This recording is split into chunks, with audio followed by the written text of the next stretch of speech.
اللہ پاک نے ارشاد فرمایا الا خبردار ہو جاؤ انا بے شک اولیاء اللہ جو اللہ کے ولی ہیں لا خوف انہیں کوئی خوف نہیں ہے بول دے بھائی انہیں کوئی خوف نہیں ہے بے شک علیہم ولا هم یحزنون اور وہ کبھی غمزدہ بھی نہیں ہے بول دے کبھی غمزدہ بھی نہیں ہوتے اچھا اب ذرا تھوڑی سی علمی بات اللہ پاک نے ارشاد فرمایا اللہ خبردار ہو جاؤ یہ علماء بیٹھے ہیں مصباحی صاحب بیٹھے ہیں سید صاحب قبلہ تشریف فرمائے مولانا تسلیم صاحب بیٹھے اور ادھر دیگر تمام تر میرے بھائی بیٹھے ہیں یہ سب مجھ سے بڑے ہیں ہر اعتبار سے بس بات یہ ہے میں آپ کے سامنے اس لیے بیٹھا ہوں کرسی پر تاکہ آپ مجھ سے ڈائریکٹ مخاطب ہو سکیں باقی اور کوئی میری حیثیت نہیں اللہ نے فرمایا اللہ خبردار ہو جاؤ آپ پوچھیں گے مصباحی صاحب قبلہ سے یہ اللہ کیا ہے تو یہ بتائیں گے اللہ حرف تنبیہ ہے ٹھیک ہے نا ایسا ہی ہے نا اللہ حرف تنبیہ ہے اور حرف تنبیہ استعمال کرنے کے بعد خبردار کیا جاتا ہے ٹھیک ہے نا خبردار کیا جاتا حرف تنبیہ ہے اللہ آپ اس کا ترجمہ کریں گے نا تو ترجمہ ہوگا خبردار ہو کر کے سنو غور سے سنو کان لگا کر کے سنو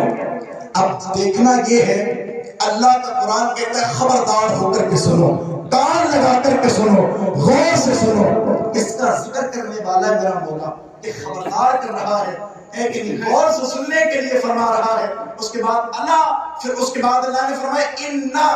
یہ انا کیا ہے فرمائیں گے حضرت انا حرف تاکید ہے ٹھیک ہے نا پہلے مولا نے خبردار کیا اس کے بعد تاکید کر دی خبردار پر خبردار کیا خبردار کیا حرف تاکید آیا اب اس کے بعد دیکھیں اس کی شان بیان کرنے والا ہے میرا رب اللہ کہتا ہے اولیاء اللہ پہلے خبردار پھر تاکید کیا اولیاء اللہ جو میرے ولی ہیں جو اولیاء ہیں لا خوف انہیں کوئی زور سے بول دینا بھائی انہیں کوئی خوف نہیں اس کے بعد رب نے کہا علیہم ولا هم یحزنون وہ کبھی غمزدہ بھی نہیں ہوتے اب ذہن میں سوال گردش کرنے لگا مولا نے جب اولیاء کی شان بیان کی تو حرف تنبیہ کا قرآن نے استعمال کیا لیکن یہ حرف تنبیہ کو لے کر کے آیا اس کے بعد تاکید کیا اب ذہن میں سوال یہ پیدا ہونے لگا بس تھوڑی سی آپ تمہید سن لیں اس کے بعد میں کچھ سنا کی باتیں آپ کے گوش گزار کروں گا اللہ نے فرمایا خبردار ہو جاؤ میرے مولا نے جو اولیاء کی شان بیان کی تو رب کا قرآن کہتا ہے خبردار ہو جاؤ کان لگا کر کے سنو غور سے سن لو اولیاء کی شان بیان کرتا ہے تو خبردار ہونے کے لیے کہتا ہے غور سے سننے کے لیے کہتا ہے کہ حرف تاکید کے استعمال قرآن پاک کرتا ہے اب ذہن میں سوال گردش کرنے لگا پھر اللہ نے جب اولیاء کی شان بیان کی تو خبردار ہونے کے لیے کہا لیکن جب میرے مولا نے نماز کا حکم دیا تو خبردار ہونے کے لیے نہیں کہا حرف تنبیہ کا قرآن پاک میں استعمال نہیں کیا گیا بلکہ جب نماز کا حکم دیا تو رب کا قرآن کہتا ہے اقیم الصلاۃ جب زکات کا حکم دیا گیا رب کا قرآن کہتا ہے وآتوا الزکاۃ جب روزے کا حکم دیا گیا رب کا قرآن کہتا ہے یا ایھا الذین آمنوا کتب علیکم الصیام جب اللہ پاک نے حج کا حکم دیا تو رب کا قرآن کہتا ہے وللہ علی الناس حج البیت من استطاع الیہ سبیلا جب نماز کا حکم دیا خبردار نہیں کیا روزے کا حکم دیا خبردار نہیں کیا زکات کا حکم دیا خبردار نہیں کیا جب حج کا حکم دیا خبردار نہیں کیا ذہن میں سوال گردش کرنے لگا اے میرے پاک پروردگار جب تو نے اولیاء کی شان بیان کی تو خبردار بھی کیا قرآن میں حرف تنبیہ بھی آیا حرف تاکید بھی آیا اس کی کیا وجہ ہے جیسے ہی ذہن میں سوال نے گردش کیا فوراً جواب آ گیا ارے کیا سوچتا ہے اللہ علیہ الغیب والشہادہ ہے میرا مولا جانتا ہے ایک زمانہ آئے گا اللہ اکبر لوگ نمازوں کو تو ادا کریں گے لوگ روزوں کو تو رکھیں گے لوگ زکات تو ادا کریں گے لوگ حج تو کریں گے اور نمازیں بھی پڑھیں گے اللہ اکبر پیشانی کالی کر لیں گے روزوں پر روزے رکھیں گے زکات پر زکات نکالیں گے لیکن جب اولیاء کی بات آئے گی اپنی زبانیں اولیاء کی عظمت کے خلاف چلاتے نظر آئیں گے جب اولیاء کی بات آئے گی جب اللہ کے ولیوں کی کوئی شان بیان کرے گا تو کوئی کہے گا انہیں کچھ نہیں آتا ہے کوئی کہے گا یہ کچھ دے نہیں سکتے اس لیے قرآن میں اللہ نے خبردار ہونے کا حکم دیا اے لوگوں ان کی شان بیان کرنے سے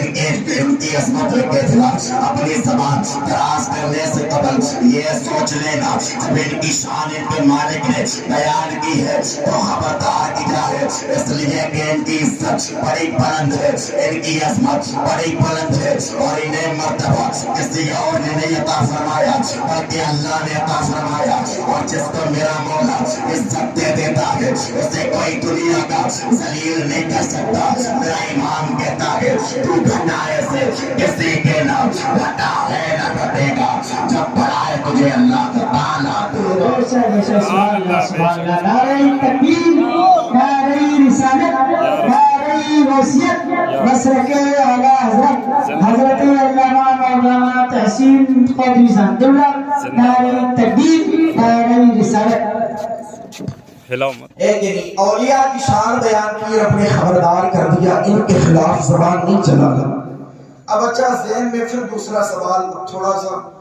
جو موضوع میں نے سوچا تھا اس پر گفتگو کرنے کی کوشش کرتا ہوں۔ اللہ نے کہا اولیاء کی شان بیان کرنے سے قبل سوچ لینا، ان کی جب عظمت بیان کی تو خبردار کیا، تاکید کر دی۔ اچھا ایک پوائنٹ علماء ضرور میری یہ بات سمجھیں گے انشاءاللہ، اور آپ سب پڑھے لکھے لوگ بیٹے آپ بھی پیش کریں گے جملہ۔ اللہ تبارک و تعالی یہ دنیا والے، دنیا کے لوگ کہاں خبردار کرتے ہیں؟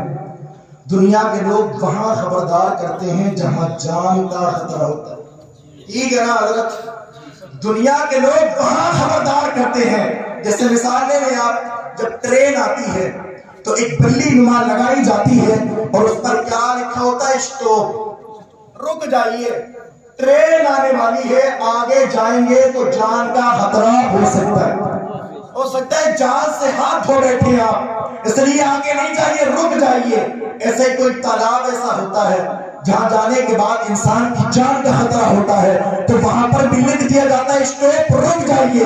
آگے جائیں گے جان کا خطرہ ہوتا ہے۔ اب ذرا ذہن کو قریب کیجئے گا اور جملے کو کیچ کیجئے گا، یہ دنیا کے لوگ وہاں خبردار کرتے ہیں جہاں جان کا خطرہ ہوتا ہے، اور رب وہاں خبردار کرتا ہے جہاں بے ایمان کا خطرہ ہوتا ہے۔ دنیا کے لوگ وہاں خبردار کرتے ہیں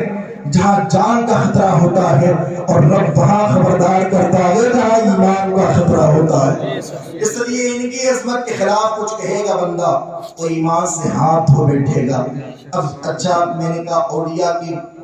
خلاف نہ بولو، اس کے بعد ذہن میں پھر سوال یہ بھی گردش کرنے لگتا ہے، بھائی